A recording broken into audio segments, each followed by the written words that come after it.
It's another episode of the Christian Reeve Podcast, but are you subscribed? If not, make sure to like, share and subscribe. Spread the word about the Christian Reeve Podcast and enjoy this episode. Hello and welcome to another episode of the Christian Reeve Podcast. Today's guest is an actor, podcaster and marketing professional hailing all the way from Rochester, New York in the United States. His name is Jamie Burrows. Welcome to the show, Jamie. How are you doing? I'm doing well. How are you? Thanks so much for having me. That's a pleasure. Thank you for agreeing to do the show. I'm doing very well. Let's just jump straight into your podcast. So you host this regular video podcast where you interview a range of different people. So tell us about exactly the format of the show, the type of topics that you discuss, and who the podcast is actually intended for. Sure. I'll try. That's for sure. About a year ago now, I work for a marketing company. Mm-hmm. And about a year ago, when everything started hitting the fan, my boss and I got together to try, I work for a small company. So my boss is actually the owner. He's like, look, man, I want to keep you on. I want to, continue to pay you. But it obviously isn't going to be calling businesses or, going to lunch with business owners selling marketing. So what can we do? So we came up with the idea of doing like webinars about things like working from home, the Google suite of products, things that we had been using for years because we've been remote for years, but all of these things were about to become very important for people who had never used it. Okay. So that was how we started. And then if you remember around that time, everybody and their brother started doing the same thing. BuzzFeed is doing articles about, Outlook versus Gmail. And not that ours weren't better, ours were better, but it's tough to compete with those big names. So I just, my boss is very hands-off, gives me enough rope to do my thing. So I started reaching out and interviewing people just because it's a lot more interesting to me and interactive. And let's be honest, a year ago when no one knew what the heck was going on, that might have been my only outlet for the day to have a conversation with somebody. So especially given the time, I was amazed with the people that responded right back to me and were not only gracious, but accommodating and, awesome for the interviews and the shows. Mm-hmm. So who is it for? And I'm sorry, who is it for? Whoever watches it. I'll be honest, when I first started and with some of the shows, if a couple of my Facebook friends watched, I didn't expect much more than that. But depending upon the guests, we've had thousands of people watching. So hopefully something for everyone. I will just say on a side note before I press you on that. I know the feeling. On my personal Facebook account, I think I've got over 400 friends, people I've actually met in real life and stuff, and who I've had over the years. And a fair few of them, I think, like my official Facebook page and stuff, but that probably a handful. We're talking 3 or 4 people, and that includes family, actually bothers to check out my stuff. And I've been doing this now for 2.5 years, and it is interesting, I have to say. And it'll be interesting as well, I guess, for the both of us as things progress and we start to get more attention with these things, to see if those people will actually suddenly take an interest, because people are like that. It's interesting when they see that you've started something small and they're kind of Oh, okay. Yeah, that's nothing. That's just a little pet project. Like, I remember someone, I won't say who, but someone said to me on the phone, I was catching up with them and they were like, oh yeah, you know, that passion of yours. And it's like, yeah, this isn't a hobby for me. This is like, I'm going all the way with this. But in fairness, I do understand that response. But it'd be very different when these things take off. Yeah. But anyway. Yeah. Well, and what's funny to me, Christian, is that some of the guests that I've had, people would pay to go see. Okay. But they're not tuning in for free to watch me interview them or things like that. And it's funny. And I think it does go back to the familiarity. You know, where, like my brother, you know, he can, and this is something that I see in marketing as well. And, you know, it's that the paradox of choice, you know, and availability. You know, if let's just say my brother is watching a boring baseball game and says, oh, my brother's got that guy on his show today that I really like, but it'll be on Facebook and it'll be on YouTube. I can watch it anytime I want. There's no reason for me to watch it live.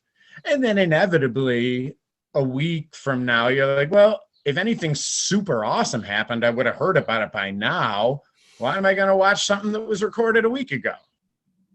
That's a very good point. You know, I never thought about that, actually. I mean, I thought about the concept of, people just might not be free when it becomes live. Everyone has a life. But yeah, that's a very good point.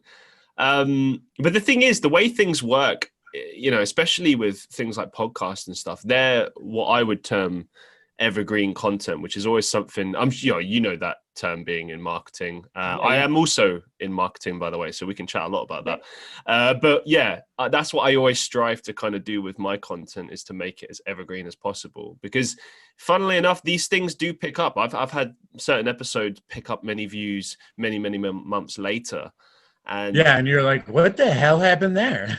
Well, no, I think it just, you know, here's the thing with podcast and interviews, particularly people who you interview who have somewhat of a public following. Like you said, people don't know the interviewer, so it's like, why should I care? You know, what of interest is there really? You know, why should I bother watching? And you know, I thought about this a lot as well, and here's my response to that. The reason that you should watch an interview where the interviewer maybe is someone you've never heard of, but the guest is someone prominent, or even if they're not even necessarily prominent, they can just be someone of interest, right? Mm-hmm. Is that you don't know what that interviewer is going to ask them. Therefore, you don't know what you're going to learn from that guest. It might not be the same old, you know, interview that they go for. And here's the thing, like with my interviews, it's different. You know, I do obviously have research on my guests, and, you know, there's a structure and a format and everything. But to tell you the truth, a lot of the time I'm just pushing for a good conversation to kind of naturally see where we go and what we get from that person. So I ad lib a lot. Yeah. And sometimes I don't even ask questions. And, you know, being a fellow podcaster, I'm sure you can appreciate, like, the more you do this, the more kind of comfortable you get with it, the easier it kind of becomes to do that. And so now I worry less and less, even if I don't have a lot of research on my guests, because sometimes there's lots, sometimes there's nothing. It doesn't concern me as much. It's more about, like, can I sort of sustain a good, interesting, engaging conversation? And that would be my response. Like, I've had people, you know, people I've reached out to that are celebrities that I'm still, you know, trying to get them on the show, and it's just a conflict issue. It's nothing more than that. And when I actually said that to them, I remember I've said this on the show before, so sorry for repeating this. But I said to this person, like, hey, you know I don't have like much to offer you, but, you know, maybe it'll be a good conversation. And they were like, oh, no, it's okay. Like, I want to, you know, appear on your show. And it made me start to think that, like, it doesn't matter if you're starting from nothing and like that's the perception that people have of you, because people who you really want to follow you, people that you would want to become part of your community, will find you and will enjoy all of your content. Like there's people that follow me now that maybe only come for the live streams I do, or maybe they only listen to the podcast, or maybe they're only interested in music or whatever, right? But they're coming for something and they keep coming back for that thing.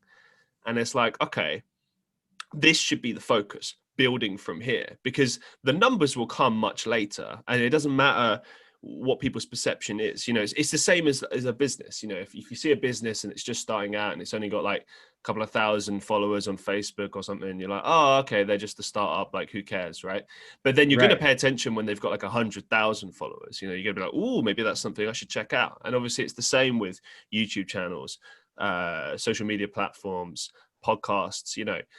So it's an inevitability. It's a case of when rather than if. So long as obviously you keep pursuing what you want to do and you keep kind of pushing it. But that being said, I am kind of surprised that people don't take more risks on small content creators, small channels, small podcasts, because you'd be surprised. Yeah, you'd be surprised what can happen. Yeah. I mean, so, do you know, this is me being, I'm going to say something quite bold here, but I think it's fair. There are like major podcasts that I've listened to where the creators found fame elsewhere. Like maybe they were a YouTube channel first and they decided to just join the craze of starting a podcast. And they are not good podcasters. Because here's the thing, like just because you have a big following, that doesn't mean you're automatically going to become a good podcaster. Like it takes skill, it takes effort. Like there's people that, you know, even 50 to 70 episodes later, I listen to their stuff and it's like, this is still bad. Like they've learned nothing in 70 episodes. Whereas for me, what is this now? Episode 87? I've learned a lot in that time. And I continue to learn. And it's a case of always growing and learning and absorbing information from people in different places and different situations. Yeah, and that's great. And I'm sorry for interrupting. That's a great point. And that's why, to go back to one of your earlier points, you know, how much you script it can really be a hindrance. You know, I know you're an actor as well. I've been acting for years. I've been in sales for years. So I understand the importance of listening. Even when it looks like I'm doing something else, which sometimes I am still listening. Where if I have a list of questions, it's almost like you don't listen to the answer because you already know where you're going next. You know, like, hello, Christian, can you tell me how you got started in podcasting? Well, yeah, I was out on the cricket pitch one day and a UFO landed right in the middle and handed me a golden microphone. And I said, this must be my sign. Well, that's very interesting, Christian. Where did you go to elementary? Yeah. Exactly. That's a great way of putting it. Yeah. No, you're right. That's something I learned very early on. Like what I often tend to do as well is pay full attention to what they're saying, the guest is saying, and then when it gets to a point where like it seems like it's beginning to wind down a little bit more, like maybe it's towards the end of that particular point that the person's made and there's no obvious direction that's going in or whatever. That's when I tend to start to stray away and start looking at my paper, but I'm still listening because every now and again you get like, oh, and this, and then they'll go off and you're like, okay, let's listen, let's see what happens. You know what I mean? Like, it's a very important aspect to this. And I've seen that. It's so frustrating. I always try to think like, okay, is there anything here that I've conceivably missed that my audience would want to know, that my audience would be like screaming like in the headset, like, come on, why didn't you ask that? Like, what's wrong with you? Like, who plays cricket anymore, Christian? I want to hear more about the UFOs, you know? Yeah, absolutely. Yeah. And I hear the same thing where it's, and I get it, and I don't begrudge anybody either having their fun, making a living, having a hobby, all of that stuff. But also, yeah, as a listener to a podcast or, something, it shouldn't be frustrating. Like, you shouldn't want to jump in to ask the follow-up question. I think it's the same as like when you watch people on a game show and they just have an idiotic response to something. And you're like, how do you not know that? I think it's the exact same feeling. This is like, frustration. Yes. Yeah, so when I did my research on you initially, I mean, this might have been because I do my research like way ahead of time, so this might have changed. And I noticed that you mentioned that you've had a couple of episodes that have had a few thousand views. So obviously there's been change since I did my research on you. But when I initially checked, I was seeing very few views on your YouTube.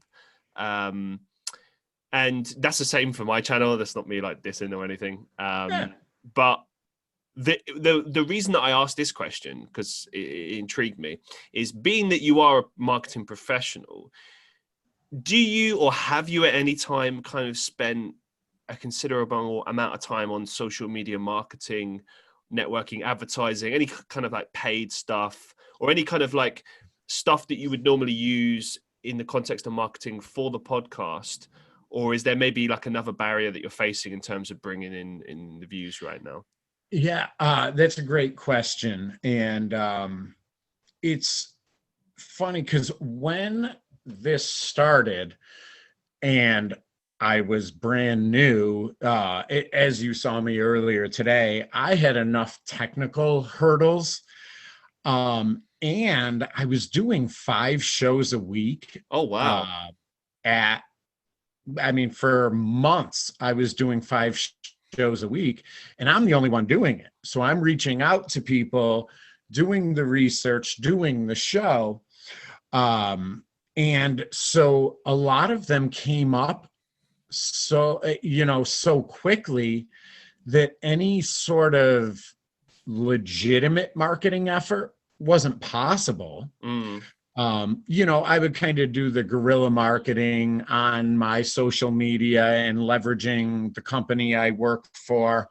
And I got to tell you honestly, and this probably speaks to human nature more than anything else, the best response I got was when I was legit in the middle of the interview, reaching out on my Facebook saying, hey, I'm live right now with so-and-so. And, and then it's kind of hard to put off. It's like, oh, right now, not so all I have to do is press the,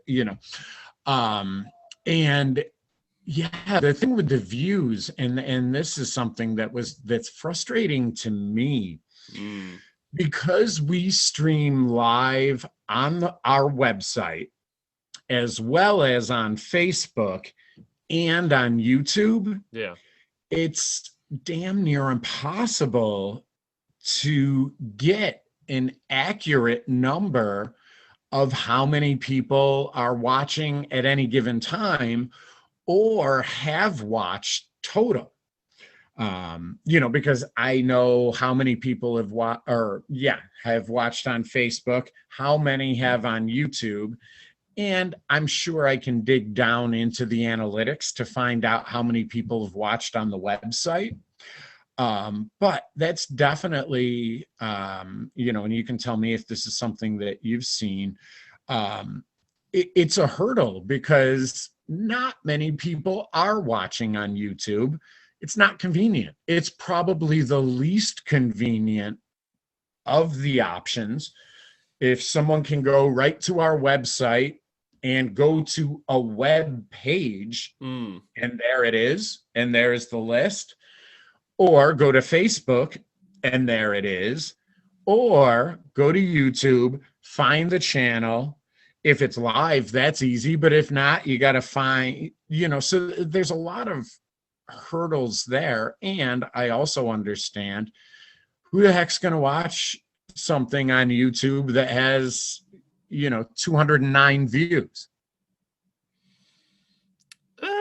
I mean, I think it depends, but yeah, no, that's a 208 people have, obviously. So no, you're right. You're right. It goes back to the perception thing I was speaking about earlier. You know, like if someone asks me how many subs I've got and I say, oh, I got 600, and they're like, oh, okay, then yeah, same thing. But yeah, no. Right. And I've actually thought about, Christian, and I'm sorry for interrupting again. I have ADD. I do it so much, and I know when I'm doing it that it's rude, and I'm not a rude person. But I have thought about maybe not streaming to YouTube. Because it's one of those things, you know, like in marketing, where I will tell business owners, you know, they'll tell me, nope, I don't want to be online because all it's going to do is get fake reviewers to talk trash about my business. And it's like, well, guess what? They can do that already. So if you're not owning your message, it basically becomes a tool for someone to talk themselves out of it. Rather than if you own the message, you can try to talk them into it. So I almost feel like with YouTube, the way it is, at least for where I am, it almost gives people more reason not to watch it than it does compel them to watch it. Okay, when it comes to my podcast, I diversify. I do many different things. So I have, just to quickly explain. So like I have a separate TikTok for my podcast that I recently set up, and a separate clips channel. So the main version of the podcast in video form appears on the YouTube channel. That's where it generally gets the least views. And going back to your convenience point, my podcast tends to perform best on the audio platforms. That's something I've noticed in general. So it's better on Spotify or Apple Podcasts or whatever, right? But the clips... That's something I don't do, but I should. You should, yeah. Get that set up as soon as possible because it's free. So why not? But I know personally, when I'm driving, I listen to podcasts all the time.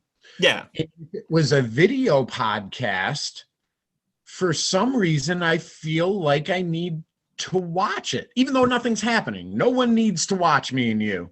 They're not going to miss any nuance that they can pick up from listening. Yeah, you know what I mean? You're right. To be honest with you, the main reason that I do the video version is, well, it's because why not? Why not do a video version? Yeah, you're a good-looking guy, you know? Yeah, well, tell that to my single life of 3 years. But you know, probably that accent, dude. The second thing is the fact that the clips work best. You know, like the most views I've ever received for the podcast have been in clip form. Some have had like tens of thousands of views. So there's clearly more of a market there. And also in general, short form content is the most popular form of content right now. But like you said, like, for instance, I know there's people in my network, people that I'm friends with, that will listen to my podcast, but in that kind of like on in the background kind of thing, which is exactly what I do with podcasts. So I completely understand. But the clips is more what people engage with, and that draws people more into the podcast. But have you ever done podcast clips? Is that something you've tackled with or tried out? I'll be honest, I'm not familiar. You got to do it, man. Like it's as the name would imply, you take clips of your podcast. Yeah, cut it up, you know, edit. Yeah, and that makes sense. Yeah, I really do need to. And I'll be honest, as we've started to pick up traction, I'm doing fewer and fewer shows. All right, yeah. I mean, for a number of reasons. One, you know, I'm back to quote unquote working. Yeah. And people aren't quite as accessible and available as they were when they couldn't leave the house. Right. Yeah. Because they're doing stuff. Yeah. Naturally. Right. Absolutely. And I wanted to ask you a question from earlier, you know, when you had said you'd reached out to people and working on scheduling. I obviously have done the same thing, and I get to a point where I just want to ask people, look, if you're just responding to be nice, I appreciate it, but don't. Like, if you have no interest in doing this show, that is totally fine. I'm not going to hate on you. I'm not going to talk crap about you. I get it. Just let me know so I'm not reaching out to you every week or every 2 weeks. Have you ever found that? Or is that just me in my insecure head saying, No, listen, you got a point. There's two people that I reached out to. Well, I've reached out to a lot of celebrities, people I know, people I don't know. There's two major ones I've been trying to get for a while. One of them I've just given up on. I contacted this person many times, and their last message, they saw it and just, didn't respond. So I'm kind of like, okay, no worries. And the second one, I think they are genuine. They're just really busy with everything that they're doing. Yeah. And I have a feeling it will happen. It's just a case of when.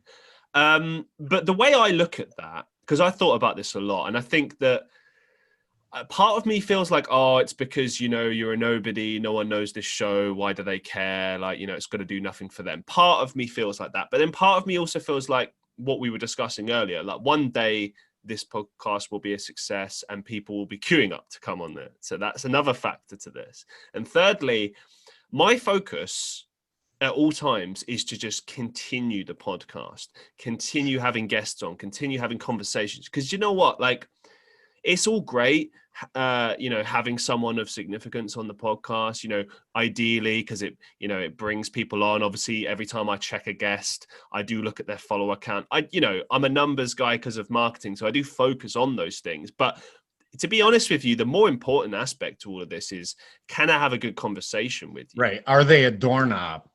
Well, because just because they might be significant, that doesn't guarantee you're going to have a good show with them. And like, that's right. My goal above all else is, can I get a good show out of this person that I can give to my listeners? Can I continue to have guests? And luckily, I've found a lot of tools recently, certain platforms that give you guests and opportunities and stuff like that. And I've met some amazing people, and that kind of more is my focus, really. I feel like the people of prominence, so to speak, will come later. But the podcast should always be about two things for me. And this is just my podcast.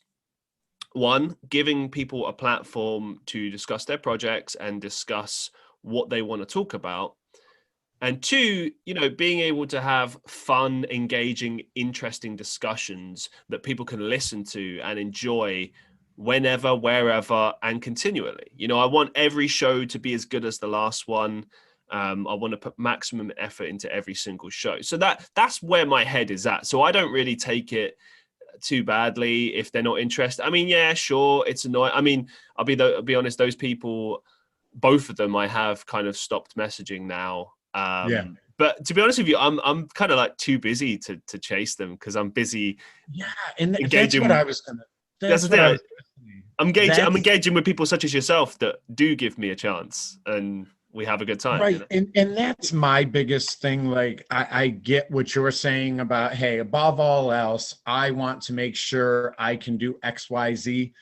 I'm almost to the point now where I don't want my time to be wasted, and right. I don't want to waste anybody else's time. Mm-hmm. Like you said, I have plenty of other things to do, because I can't say no to a project.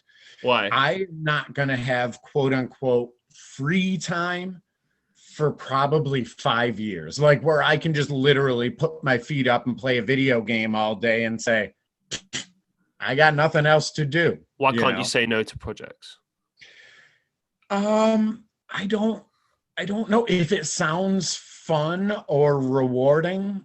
And maybe it's because, maybe it's narcissism or whatever. If I'm a people pleaser and I don't, I just, it kind of, maybe to your point earlier, you never know where it will lead.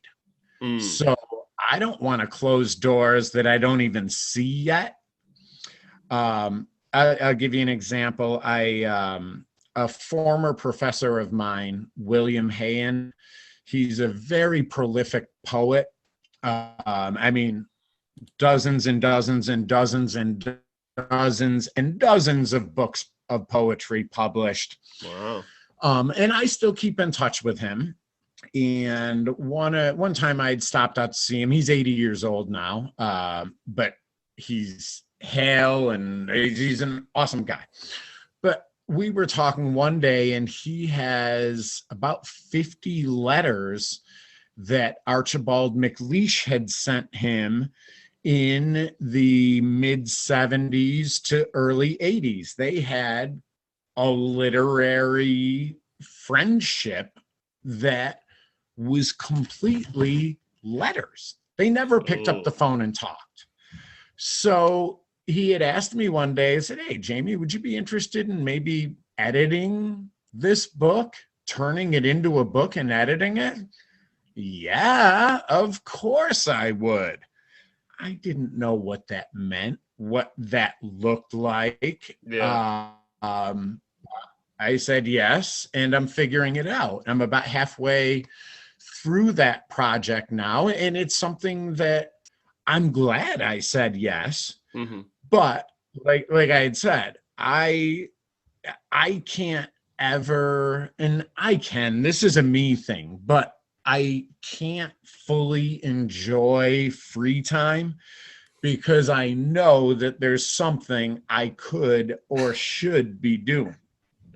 I know the feeling, but I must say you do need to find time for yourself, because I know exactly where you're coming from, because I'm a workaholic. But the way I look at it is like, you need to, I said this to my flatmate, because he's been working every day solidly for like 2 months, right? Trying to raise money for him and his family. And I get it. And I was like, listen, you need to take 1 day a week or 1 day every 2 weeks to rest. Otherwise, your body will choose it for you. You'll just get sick, and then you can't do any work. So it's important to have that moment, I suppose, to disconnect. But I do understand, because working is addictive.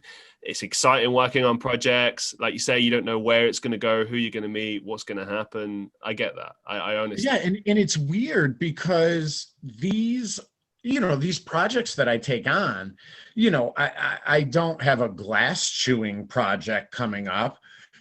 These are things that I like doing.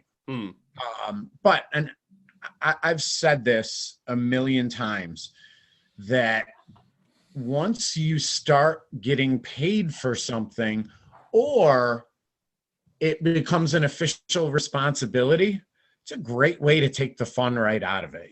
Those people that say, do something you love and you'll never work a day in your life.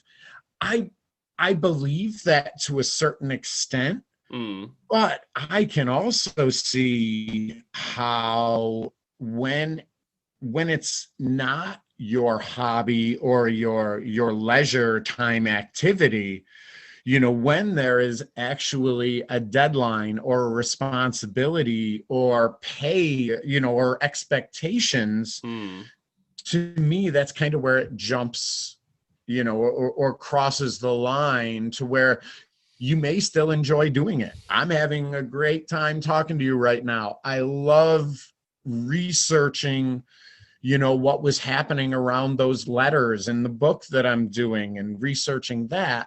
But it's different than putting my feet up and grabbing a book and just saying, I'm going to read until I don't feel like reading anymore, I do get where you come from, but like, I think at the same time, okay, here's where I sit on that, right? I think every job has certain things, or every thing we do in life that we want to do that we can get paid for has aspects to it that aren't enjoyable. Like, for instance, okay, right now I edit everything I do. I spend more hours editing than I actually do creating content, right? It's the bane of my life. I believe that. Yeah, I don't have enough time to do it all, unfortunately, in terms of, promoting on social media and all these different things. So I do what I can with the time that I have. And straight away, I know that, like, if I would get somewhere with this and I could pay people to alleviate me of these things, tasks, then I would enjoy it more. Like A, I'd be able to do more, and B, I could, because for me, my favorite aspect of this is just actually doing the show, talking to people, doing the live streams, doing the actual content. But everything else, it takes so much of my time, that it does become a bit draining. So I often have to take breaks, not necessarily a whole day, but like extensive hours where I'm just not doing that, just so I don't get demotivated. So I do understand, and so that it looks good, sounds good. Well, it's a necessity. You have to do it. But like, I understand where you're coming from. But at the same time, I think it depends on the amount of things involved with the thing that you love that you have to do that you don't want to do, if you know what I mean. Like, sure. If we just look at the example of a podcast, let's say that's your living, you earn from podcasting, right? If you spend most of your time editing and promoting and stuff, I can see the monotonous of it, and it can suck some of the fun out of it, right? Mm-hmm. But at the same time, I don't know. I mean, I've worked in some jobs I've hated over the years. I think the memory of that can really push you to not feel that way. Yeah, I can definitely see that, Christian. And maybe if all I had to do was show up 20 minutes before it started and do the on-air part and not book the guest and not remind them to be there and, all of those things. If I just showed up and had the conversation, I would like to think that I wouldn't find anything to complain about. I do.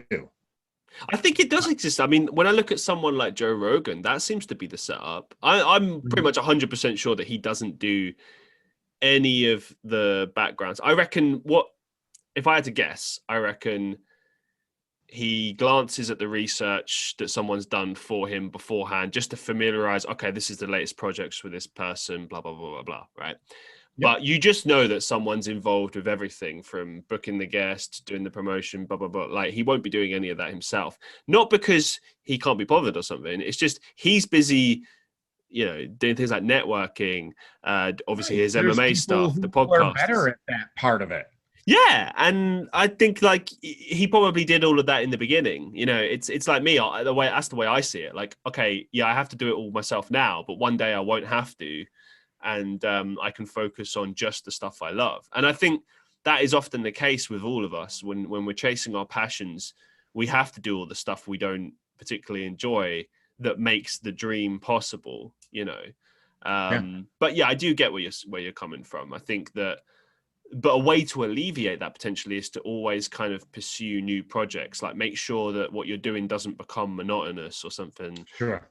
Which is why, and this is transitioning into the acting side of the podcast now. That's why acting, I think, and actors never have an issue or get bored of their craft, because every project is completely different. You're working with different people every time. So... Do you know what I mean? And like, because one could argue like, wouldn't you get bored of doing the same thing? But I guess you do it for the money. But since it's an art and there's a craft to it, I think, bringing it back to podcasting, it relates in the same way. I think that's one of my biggest draws is I never know what to expect from every single conversation. And that is kind of intriguing. I never know what's going to come up, where we're going to go with the conversation. Right. It's the live without a net sort of thing. Yeah. You don't know what's going to happen. And that's why you need to be present and in tune. And, it's amazing to me how few people actually listen to understand rather than listening to respond. Yeah, well, that's just most people, though, isn't it? Mm-hmm. Right. And it seems like society values that more and more. Like it doesn't seem to me that society values anything more than a glancing understanding of a lot of things And I think the people that have really said, hey, this is my thing, and I am going to understand every single thing about it, even something that no one cares about, because I do. But, it seems like fewer and fewer people really care about, getting that depth of knowledge or understanding. Yeah, I think the key aspect to this is like, if people want to succeed in life and do well, like everyone that you see that has risen to the top, like famous actors, musicians, whatever, they spent time, as you say, learning, listening to their peers, people above them, people more successful than them, people more intelligent than them, and they kept learning and they never stopped doing that. Whereas I think people that aren't as successful in life, they're the ones not listening, because if they were listening, they wouldn't kind of be stuck in that. Not everyone, but like when there's people that complain about their position, but then they do nothing about it. It's Right. Like, well, you would be able to change it if you listen to the people giving you advice. And I think also it requires some self-realization or self-actualization, whether it's knowing what you don't know and knowing that what I don't know would fill a library. And I know that. And you know what? And I am not going to sit here and have a discussion with you about the War of the Roses, because I can't, without potentially sounding like an idiot. And that was the one question I wanted to ask you as well. Yeah, I think it was Edward. That's all I know. Yeah. But yeah, and that's and I feel like you had mentioned it with podcasters earlier, but I feel like I see that with actors. Okay. Whether big time or small time actors, mm-hmm. I just will watch something and be like, why did he do that? Like, what do you mean? Emotion, a gesture, line reading. Like, I'll just be like, and I could be dead wrong here, but it seems like this line reading is the only one that makes sense.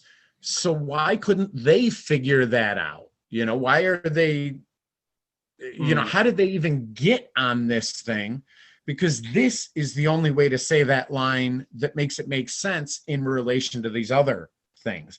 Now, I also know that in filming and acting, that might be the last take that they ever wanted to use, but it was the only one that didn't have a train going in the background or someone sniffling or, any number of things.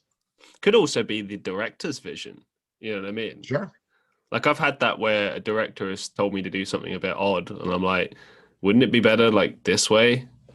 Not because I particularly care. Obviously I want it to be the best it can be. That's my kind of fascination. But when I think about the logics of like a character and how they would and wouldn't respond to a situation, when they pose something like, oh, we want you to say it this way, or we think the character should do this, and it's like, but that doesn't make sense. I mean, this is the story that we've told. This is why would they do this? And then they're just like, oh, let's just try it. And you're like, okay, you're the boss. And then you do it, and then it's crap. And then everyone's like, why did you do it that way? And you're like, well, right. And I will always ask why. Yeah. I absolutely, I think if anything, it's an actor's responsibility to do that. I think they should always question the director. It doesn't matter how successful the director is. Speak up, don't be afraid.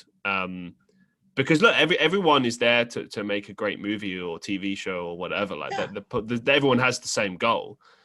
So long as you're not like, just arguing for the sake of it, or it's like an ego thing. Like, again, it goes back to, as long as you're not wasting people's time, sitting around listening to you, be an a-hole. But the other thing that I've found is, if you're the director, I will do, obviously, whatever it is that you want. But if I feel really strongly about something, I will ask, can we do it once this way? Yes. You will either see it or you will have it on tape and it's there. And if you tell me, geez, Jamie, that was as stupid as I thought it was going to be, no problem. Yeah, I think that, I've said this on the show before as well. That goes back to like the way that you voice things. Like a lot of people make the mistake of going, "Oh, your idea is crap. I think we should do it my way." Like, no. Never diss someone's idea. Just suggest an alternative. And as you say, in the context of acting, it's better to just be like, "Why don't we try it your way and my way and see which is better?" And then, like, as you say, they've got an option. And to be fair, a good reason for doing it that way as well is it could become apparent later in like later edits or whatever that your way is actually the better way to do it. And now they've got two options. You know what I mean? They're not forced to use their way that maybe didn't make sense because they've got those options because you gave them that option and you were respectful in doing so. You didn't kind of like make them angry about it. You just, and because that's what people forget, I think, in acting is, that's the director's vision or the writer's vision of that particular thing. But it's a creative project, like all creative projects. If you've got loads of people working on a project, it's okay to suggest an idea, but don't try to disparage other people's ideas. Like, it's an idea it's a personal thing. It comes from that person. So when you attack the idea, you attack the person. So I think it's all in the communication. Right, especially something as creative a vision as the film medium or something. And I am actually I run into this pretty frequently because there is one company that I work with pretty frequently and that I'm currently working with right now, and they love horror films. Okay. And I'll be honest, they don't do anything for me. I don't understand the draw. I don't get what makes a good horror film. So a lot of times it is a leap of faith for me where I'll ask them, guys, how did that look? Dude, it was amazing. Really? Okay, good.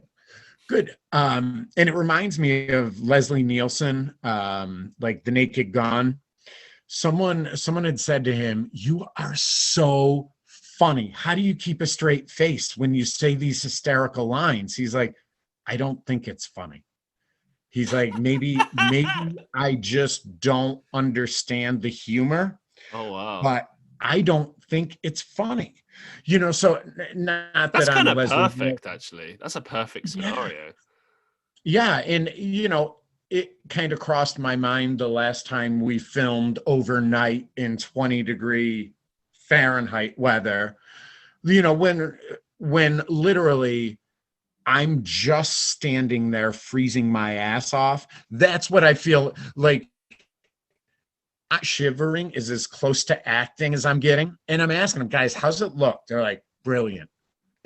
Great. And I'm just like, all right, perfect. Then, maybe there is part of that where either I can't understand or they can't articulate what it is that they appreciate about the performance, but it doesn't matter. Ultimately, they're happy, and I don't know why, but that's good. I think it's important people be critical though, and like not be afraid to speak up, because as you say, when everyone's just going yes, it's great. Like, I don't know, the cynic in me is always like, no, we can always improve this. There's always a better way to do this. Like, surely there must be something. There is nothing worse than watching like a rough cut or whatever and being like, dude, that's what you thought was great? Come on, because, and that's the big thing. I think whether it's podcasting, acting, or any creative endeavor that has your name on it, that's all you have is your name, so why would you want less than your best work put out there? Yeah, no, I agree. I remember I learned this lesson very young. I remember when I was producing, recording my first band's like EP. It was like the first proper professional music work I'd ever done. It was amazing. And we lucked out. We got an amazing producer. This guy was in former bands. He'd had a little bit of light success in the UK with his work, and he was transitioning into a production career, music production. And I noticed a pattern of like how all the rest of the band would leave the studio, but me and him would still be there till after hours, you know, working on stuff. And we would get chatting like naturally, right? Sure. And because we had similar work ethics. And I remember he would always work with me past the hours that we'd paid for. And I remember saying to him one night, like, listen, I can't afford to pay you past the hours. Like, can we continue it tomorrow? And he just cut me off there and said, listen, I'm going to keep working on this out of hours. I always do. And he said, this isn't just a record for your band. This is something that has my name attached to it, that goes out, you know, under my label, and it will not label, but like under my name. So it's important that it's very high quality, and that I won't be satisfied with it. Basically, I won't be satisfied until it's up to my standards, and therefore I will work as long as I need to work on it, regardless of whether or not you paid me for the time. And I remember, I don't know, that just really inspired me. I've always had that kind of attitude now since then, like to put in just maximum effort every single time, because if your name is attached to it, that's a reflection of you. And for many people watching, that might be the first time they've ever seen or heard anything from you. And it might be the only time. Hey, there you go. Yeah, if it's bad quality or your heart's not in it, they're gonna tell. They'll be able to tell. Yeah, I get that. I like sports, and that's a thing in the NFL. You know, they say the eye in the sky doesn't lie, because every practice is recorded, every game is recorded. So, you know, let's say I play for the Dolphins, whatever. I play for a professional football team. My team sucks. We're going nowhere this year. We're getting blown out in this game. We're not going to win this game. But guess what? Some team is going to watch this tape. And if they see me taking this play off because I don't want to get hurt, because we're going nowhere this season and we've already lost this game, well, that team is going to see the tape and say, well, this dude takes plays off. Why would I pay someone millions of dollars, you know, to work when they feel like it's important? Yeah, that's a good point. I didn't actually know that they do that in the NFL, recording practices. Oh, yeah. Wow. Absolutely. You know, and like I said, in the games, and that's why, you know, when you're talking about these freak athletes who are, you know, the top 1% of athletes in the world, the difference between, you know, the worst player in the NFL and the best player not in the NFL is minuscule. And maybe it is a tenth of a second that you didn't hold that block in the fourth quarter of a game that was already over. Wow. Yeah, since we were talking about acting before, let's talk a little bit about that. So how long have you been an actor? How did you get into that? And what are some of your best and worst moments from acting?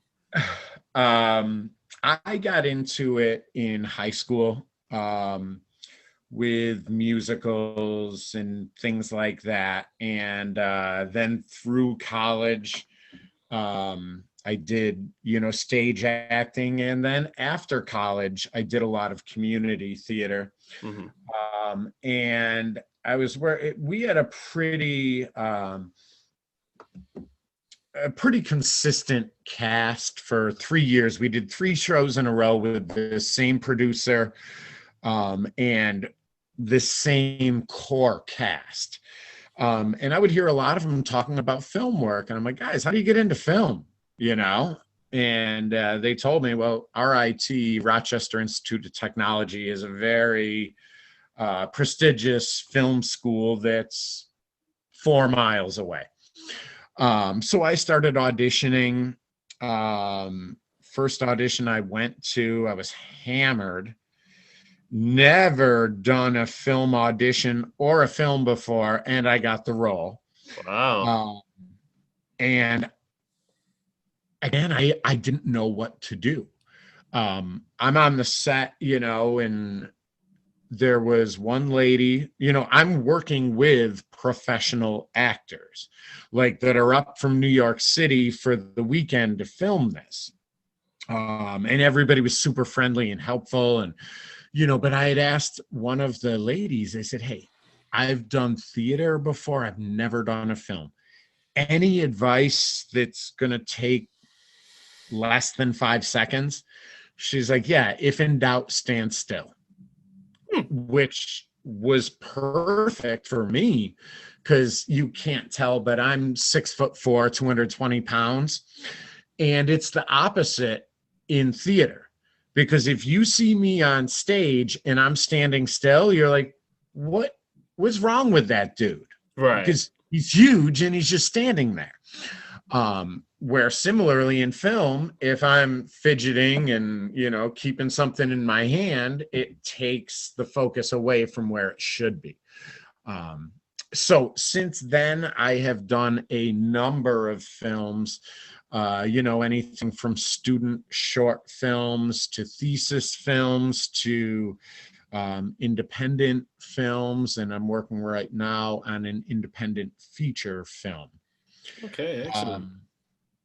In terms of best or worst, I don't know that I could even identify one. It's such an active craft, and I'm sure you know this, that I'm constantly trying to be better. Right. Where it's almost, you miss the forest for the trees. That, I'm trying to be in the moment and, to where when I can sit down and watch the finished product, that's maybe the reward that I get, if it's good. Or if I'm good. Excellent. Moving it forward. So you mentioned earlier that you suffer from ADD. I just wanted to ask you, because I think it's beneficial. I like to discuss things like this, learn more about it. Talk to us a little bit more about sort of your experience and how you handle ADD and how you manage it, like how it's affected your life over the years. Talk us a little bit about that. Well, I wasn't officially diagnosed until my 20s. Okay. So after college and things, I can tell you that nobody who knows me was surprised with the diagnosis. Okay. But for whatever reason, I just, and I'm a little older. I mean, it just wasn't a thing back then. It was, well, Jamie's a smart ass. And, if Jamie wasn't trying to make everyone laugh, maybe he'd be able to pay attention better, and things like that. But really, the medication really, really helps. My doctor, awesome guy, he sent me to a psychologist to get tested. He's like, look, the prescription for this is street level amphetamines. I'm not just going to give you drugs because you have a hard time remembering laundry soap at the grocery store. And that testing was so humbling because, I'm a pretty bright person, so I could always think my way through tests or figure them out. Well, not this test. I'll just give you a couple examples of things. So the first test I had to take was without my medication. So to get a baseline of kind of where we are. Mhm. So there's this flip board, so the doctor says, all right, there's like 3 like symbols. He says the square means horse, in this, half triangle thing means man, and the circle means ride. Got it? Yeah, I'm not an idiot. And then he flips the page and there's only symbols. He says, read me that sentence. What's the circle one again? It's just like, and it's not because I'm ignoring him. It's just that, and again, I've studied the physiological thing. Basically, my mind, or basic anyone with ADD, your mind can't prioritize what is the most important thing right now. So it's not that I'm not paying attention to you. I am, but I'm also listening to the birds outside, wondering what time it is, wondering if that thing was at 2 or 3. And I'm also working on a Rubik's Cube under the desk. Like all of those things. So what had happened was there was no quality of understanding happening. Another part of the test, and it's funny because now that I know these things, I see them and they drive me nuts. But I'll just tell you 2 more. I won't keep you here all day. So one of them was a series of numbers. So the guy would say, I'm going to say a series of numbers and you're going to say them back to me backwards. Okay. 4, 12, 9, 9, 12, 4. But then it's 5 numbers in a row. And then it's 6 numbers in a row. And my brain doesn't work like that. The other one was he played a recording. And it's someone talking. And again, you have to like say the numbers back or whatever the prompt is. But there's background noise on the recording. And the background noise keeps getting louder. Oh, wow. And at some point, I can't tune out the background noise just to listen to what I'm supposed to listen to. So I did awful on that test, which I was supposed to. And the next time I went back and did the test again, medicated, and I scored 80% higher on the medication. Wow. And the other thing with the medication, if you see someone who doesn't have ADD that takes the amount of medication that I do, you'd think they were on cocaine because they're fidgety, they're sweating, they're hyper. I'm like that unmedicated. Have you ever seen someone, their leg like goes nonstop? Yep. That's how I am. Like if I'm watching a movie, like my legs going, I'm fidgeting. So the medication actually calms me down because it allows my brain to process and order things. Excellent. Okay. What kind of tips could you give to people that might be struggling with ADD right now, like based on your life and what you've learned? I mean, first off, I would say see a doctor if that's available to you and if that's something that's possible. Don't let the stigma of ADD or anything else get to you. And the other thing, I don't know, it's almost like a catch-22 here, where by being able to label something, selfishly for me, it's great, but how many great works of art, or how much different would our world be today if everybody who had ADD or something else wrong with them was medicated for it to, really change their behavior? So, and obviously that's not advice. That's more, rhetorical, because I guarantee you that, a lot of these quote unquote geniuses would not have been able to do what they did unless they were suffering, and suffering's not even the right word, but unless they were dealing with ADD, unless their brain were wired differently like mine is. Yeah, you mentioned So I don't know if that. No, I get that. You mentioned about there being a stigma, which I understand that there would have been many, many years ago, but given how we've sort of progressed a lot as society, and mental health conditions are now taken more seriously, and I know this doesn't fall under mental health, by the way. I know it's more behavioral condition, I guess would be a better way to put it. Well, I'll tell you, Christian, I used to have really, really bad anxiety. Okay. And I don't know if ADD was 100% responsible for it, but I can tell you that since I've been medicated for ADD, my anxiety is next to nothing. Yeah, it makes sense. The psychologist told me that is very, very common because, again, your brain can't prioritize, regular things, and it hears or feels your heart skip a beat and says, oh shit, this is the big one, what's going on, what do and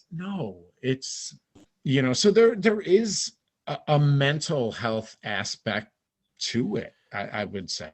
But do you still think there is a stigma? You mentioned there's a stigma. Is that something are you referring to, like when you were growing up, or do you mean there is still today? I think that any time you are reaching out to a professional or coming out, to find out, there's going to be a stigma because maybe you're just stupid, maybe I don't mean that to be a jerk, but maybe you say, you know what, I must have ADD because I'm getting awful grades, or maybe it's a parent that says that, my little Johnny is the smartest guy in the history of the world, but he's getting such bad grades, he must have ADD.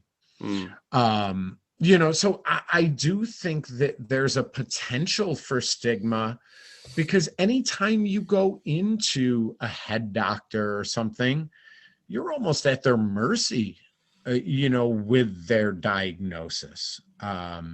So yeah, I don't, it's certainly not as stigmatized as some other mental health issues and afflictions, but I do think the potential is there.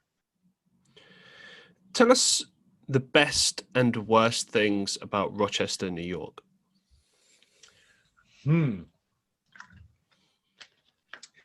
Well,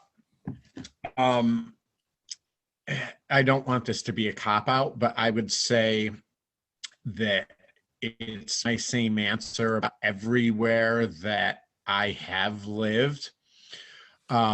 You'll find what you look for. If you go online and say top 10 things to do in Rochester, and you go do those 10 things that everybody does, you may say, I don't get, this is the same as here, but worse, or it's the same as there, but the stairs are nicer. Forge your own trail. There are beautiful parts, I feel like, of any and every city. And sometimes you got to bring your own beauty. Maybe you just need to, on a lunch break, go sit under a bridge and listen to the water. Or go walk in the woods by yourself and I'm going to sound like a hypocrite because I take pictures of everything, especially cool things. But maybe leave your phone in the car, right, and just, and just enjoy, your surroundings. So I'm sorry if that's a cop out, but I feel like I don't know what it's like across the pond, but I truly feel like in America, everybody will tell you the crappiest part about their hometown or the city they live in, you know, and it's all the same thing. Oh, the parking sucks, or there's no this, there's no that. It's so expensive. The food's this, the food's that. And and they'll say, but where you live, oh, that such and such is to die for. And it's Yeah. ultimately, I just, it's finding something that you like and focusing on it, or finding something that you hate and focusing on it, because both will always be there. Fair enough. Tell us about your marketing career. What have you learned over the years through your work in marketing? It's, I mean, it changes almost daily. But so I have enjoyed that learning aspect of it, and it really is fascinating to me, because even 5 years ago, if you would have said to me, Jamie, how do you feel about the internet and search engines tracking you? I'd be like, nope, duck, duck, go. All my privacy. No, they're not going to know a thing about me. Yeah. And now I still try to be cautious. But I try to be more cautious about other people's stuff. You know what I mean? I'm not, if you and I are having lunch, I'm going to be a lot more hesitant to say, hey, me and Christian are going to lunch today at 2 and we're going to eat at such and such, because that's your business. Now, after the fact, I might say, hey, had a great lunch today with Christian, try the fish and chips, whatever. But I can also see how the advertising experience and really the whole online experience is sculpted towards me as a person, because my phone knows me better than just about anybody in this world. So, the bad example that I use all the time is I don't get douche commercials in my pre-roll on YouTube, because YouTube knows exactly who I am, and they know exactly what ads to show me to get me to buy something, which is the ultimate goal. So it's like the BS adverts aren't going to work on this guy. Don't bother. So yeah, seeing how it can be useful, seeing how the information that's collected can be more than a nuisance. It can be more than a privacy concern. If you feel that consumerism is a worthy endeavor, and I'm on the fence with it. So, but it's not big government or big brother that's, collecting your info for nefarious purposes. No, it's the local music store who wants you to know about records shop day that's coming up because they know that you play the guitar. What kind of tips could you give to people who want to get into sales and marketing?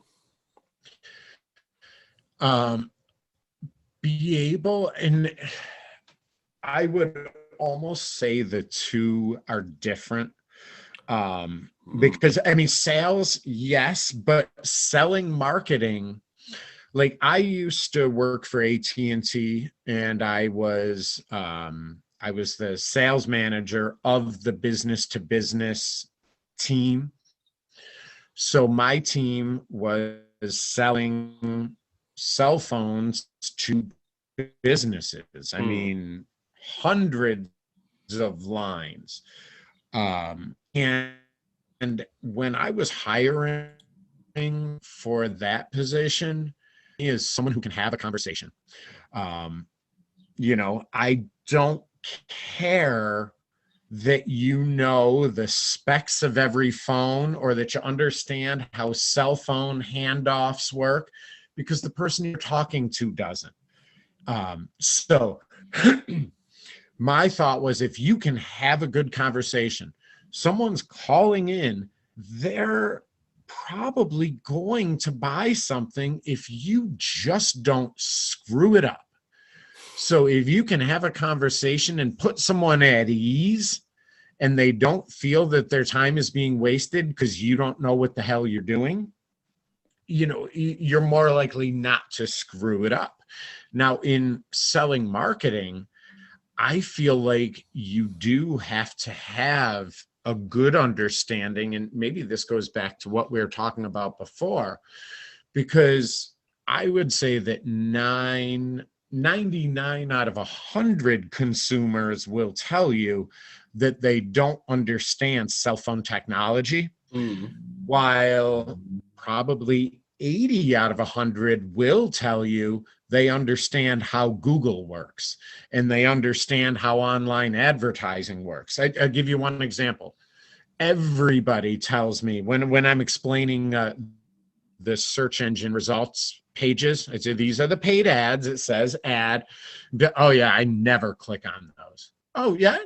That's funny, because you and nobody else ever clicks on those ads that generate billions of dollars every year. Yeah. So people will say, well, I never click on those ads, so I'm sure nobody else does. Well, it's not true.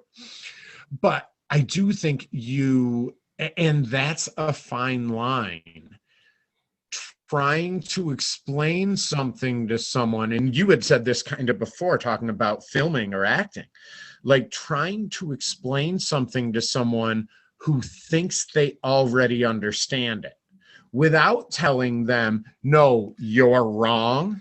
Yeah. Is a difficult thing.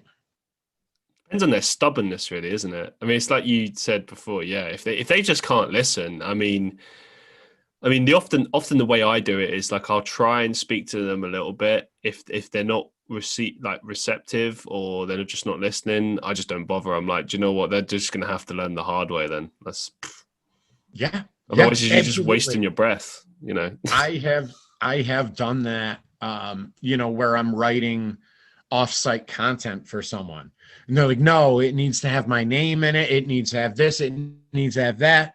And I will just tell them, look, dude, this is going on someone else's website.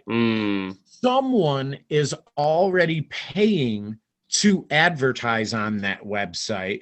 How are they going to feel about this piece of content that is blatant advertising, but you're not paying for it? How's that going to work? It's not for long, at least. So yeah, because you don't want to tell someone, look, dude, you're wrong. There's a reason you called me. And I will try to tie it back to their industry. Hey, bro, if a shingle falls off my roof, I might take a shot at fixing it. Okay.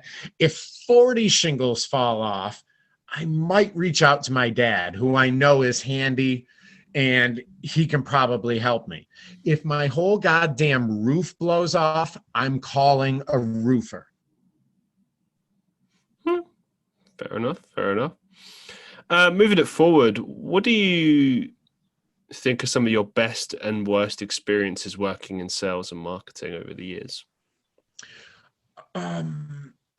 Some of my best experiences are, when I have built a relationship from scratch and I know that the reason that the client has signed on or gone forward is because of that, because of me. And whether they've said it or not, that they're like, look, Jamie, I'm going to do this for you, and I'm doing 3 months. And after 3 months, when I don't see anything, I'm not doing this anymore. I'm not wasting that money. Mm-hmm. And instead, surprise, surprise, what we see is after 3 months, we do see traction. And then they do stick with you. And, you do get to show them results. Because ultimately what we're talking about is we're talking about changing someone's life. If Johnny the roofer is one bad summer away from going out of business and going back to work in the factory, and he says, hey, you know what? This is my last summer. I'm putting it all out there. I need to advertise, and I need to see if this is really going to work for me or if I need to go back to doing what I was doing. Well, by increasing the business, it's changing his life. It's changing his family's life. If he has to hire 3 more people, now you're changing those 3 people's lives and their families' lives. And, it comes from advertising and getting people. It's just a lot of people want to look at everything and find the bad part of it. Well, advertising is really just taking advantage of people that are looking for something at a certain time. And I say, yeah, you can look at it that way, or you can look at it as I'm identifying someone who is going to buy this product from someone, and instead I'm trying to persuade them to buy that product from this person whom I fully believe in, because I have to sleep at night as well. I'm not going to, I'm not going to push a crappy product or, I think the biggest thing in any sales is being able to being able to identify and walk away from a bad deal. And to answer the second half of your question, my worst experiences in sales or marketing are, and I won't mention any names, but I had one client where I was relatively new in the job. And as I'm having the conversation, all you can see are the dollar signs. You're like, oh man, if I land this deal, it's going to be X amount up front plus that residual every month. This is going to be awesome. And all the warning signs are there right now. This guy's going to be a nightmare to work with. He's not going to let us do our job. He's going to question every single thing that we do. And he's actually going to hinder our ability to do what he's paying us to do. And inevitably it happened.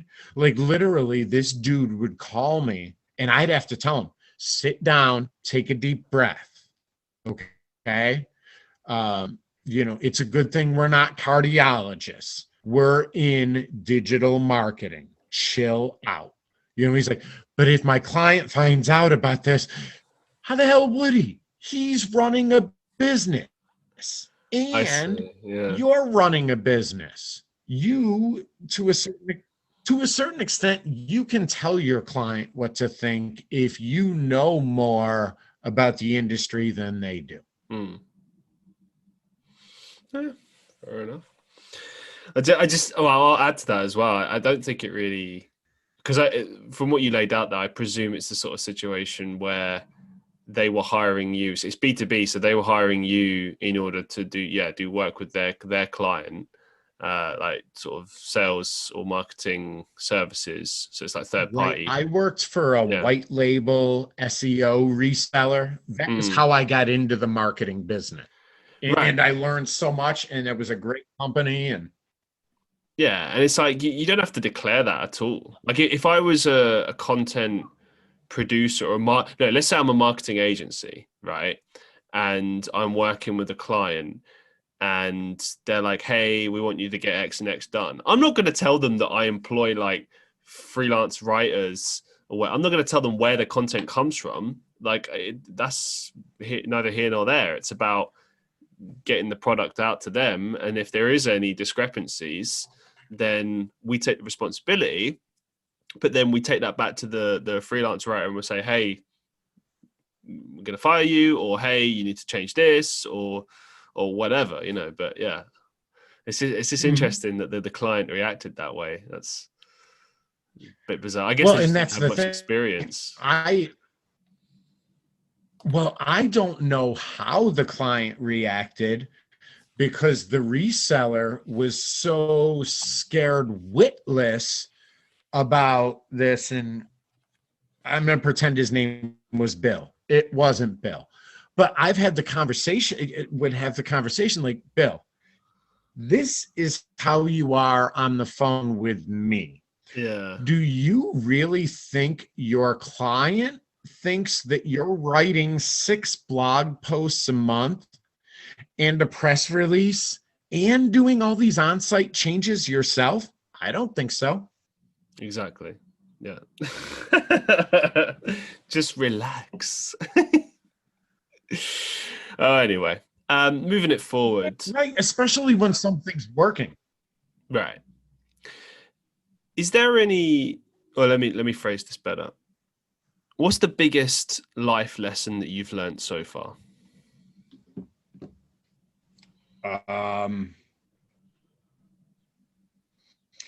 It's probably a line from Infinite Jest. It's a David Foster Wallace novel. That's brilliant.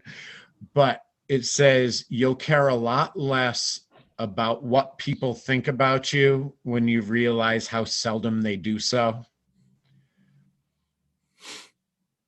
Yeah. You know, and I don't know if, and obviously that can be said any number of ways, you know, that, you know, you're your own worst critic, do your thing. You know, maybe along those same lines, Doug Stanhope, who's a brilliant comedian, he was in the middle of a riff about something, and then he's like, hold on, you do realize at the end of this we all die, right? Yeah, okay. And this is still what we want to do with our time? Yeah, feel free. I just wanted to make sure that we had the same level of understanding. You know, so it's, you know, live in, I live in my own head, in my own thoughts, way too much, but I've tried to make a conscious decision to, you know, to be in the here and now more and appreciate the beauty of things. Tell me what you think about this. I truly feel like when I look at the sky these days, it looks different than it did 20 years ago. The colors, the shapes, and I could be way off here, but the only reason that I can think of is that cameras have gotten so much better that when I take a picture of the sky and I see all these brilliant colors, that the next time I look at the sky, I see those colors. Or is that just drugs? What do you think? Yeah, for me it's different. I kind of feel like, and maybe it's because I just pay more attention now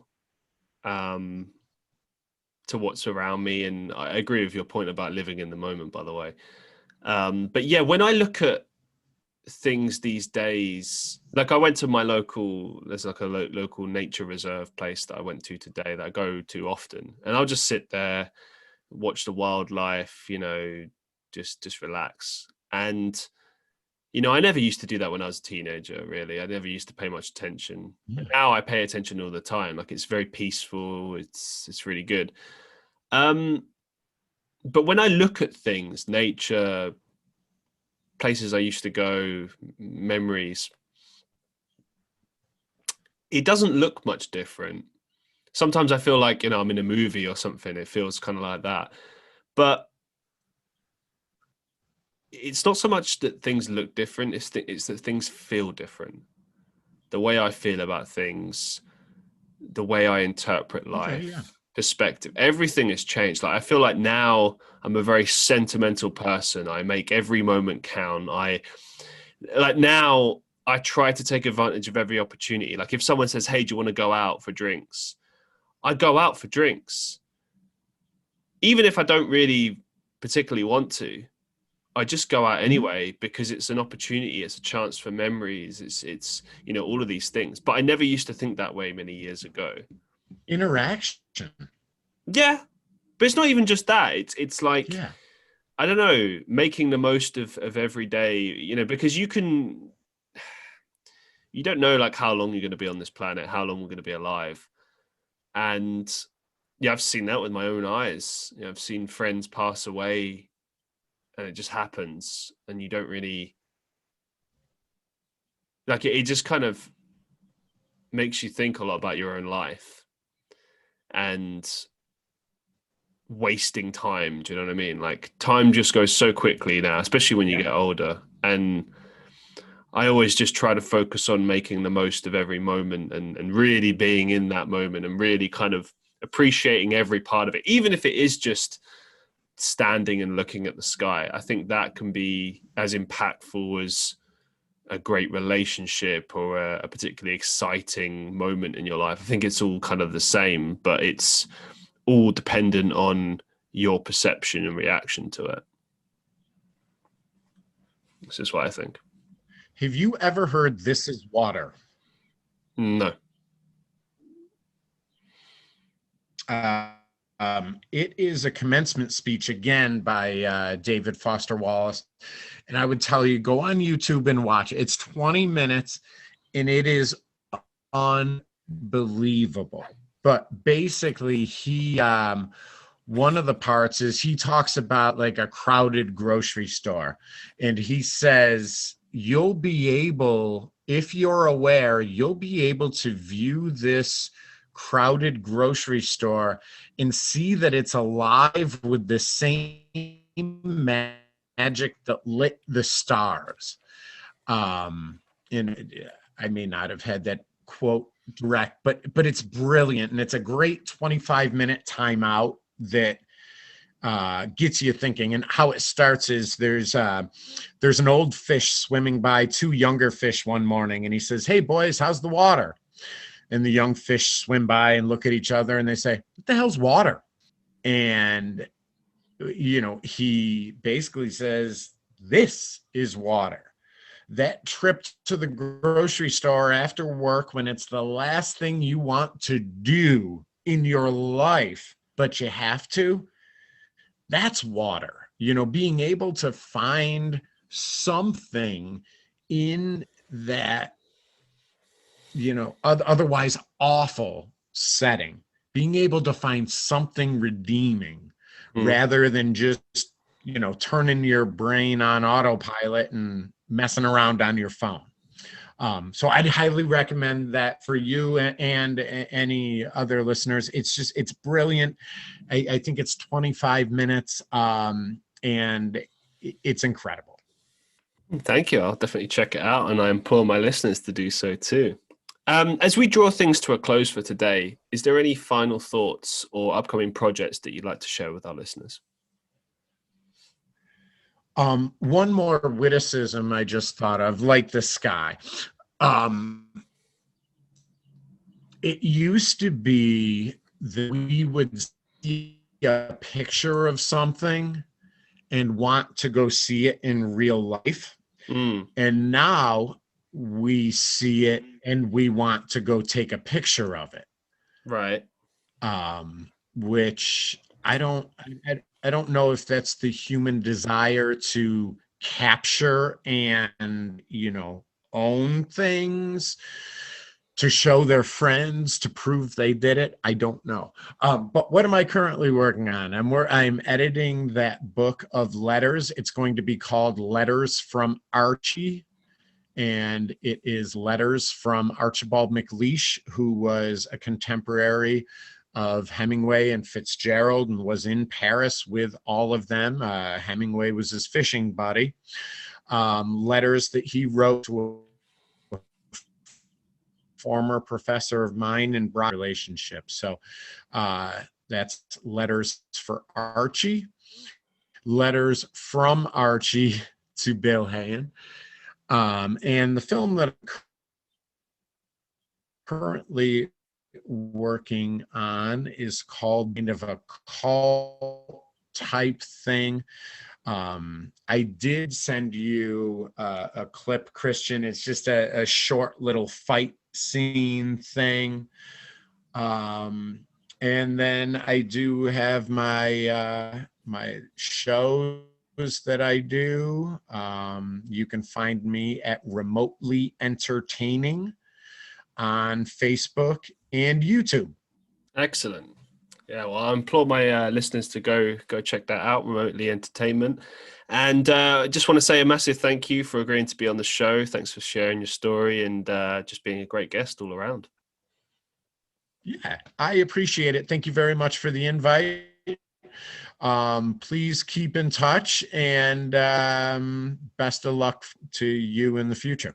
Thank you, sir. And to everyone listening or watching the Christian Reeve podcast, make sure you like, share, and subscribe on YouTube. If you're listening on Spotify, Apple Podcast, anywhere like that, drop us a follow, leave us a rating. Let me know your thoughts, your feelings. Let me know who you want to see on the show next, what you'd like to hear on the show next. And as always, be safe, be well, and I'll see you in the next one.